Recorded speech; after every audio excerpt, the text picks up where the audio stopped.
June's DTC site would have been shockingly low if this was June 2008, but with an estimated value of $425 million, this month's site was the highest since September. DTC limited the amounts of goods customers could reject this time. That was unlike the past 4 sites. Demand for July site also seems to be higher at this point. One site holder told us that the U.S. market has not bounced back enough to justify a higher level of buying. Some site holders suggested, too, that since Russia and Angola have been holding back rough, the markets are in need of a healthy supply. Canada's diamond industry has felt the pinch in our new market era, but this time of rebirth presents opportunity for those companies that embrace innovation and strong branding initiatives. Dylan Dix, Marketing Director for Crossworks Manufacturing, kindly spoke with our Zach Helke on the model that they and DTC Sightholder SunDiamond have been creating as its competitors have been going through a consolidation. The good times, everybody does well.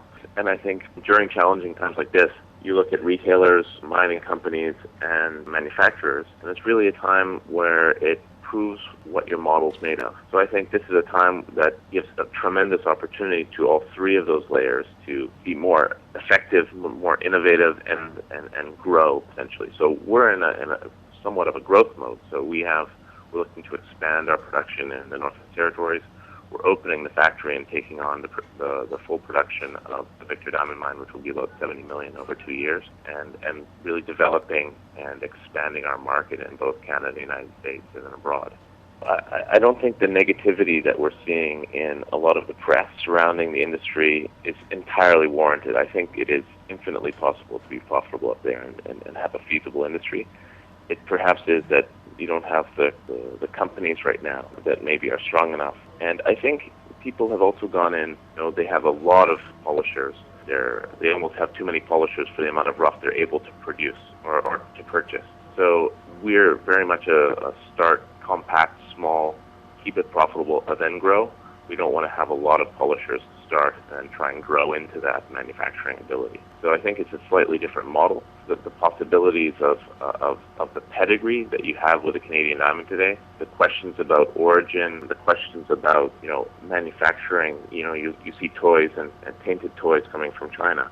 I think you're going to see a consumer that cares a lot more about the exact pedigree of where their purchasers come from. And Canada is the only place in the world in which you know exactly your diamond came from.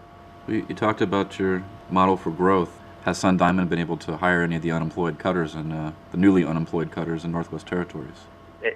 We find it difficult in a certain way. We have a specific production method in which we've trained a lot of our polishers. So we find it difficult to integrate other polishers who have different types of experiences into our production techniques, mainly because we cut slightly differently. We also have the patented cuts that we've trained people over a period of time. So we have a very unique way of cutting that does not necessarily make it easy for us to integrate current other manufacturers' polishers from the north. Here is a look at how precious metal prices have fared this week.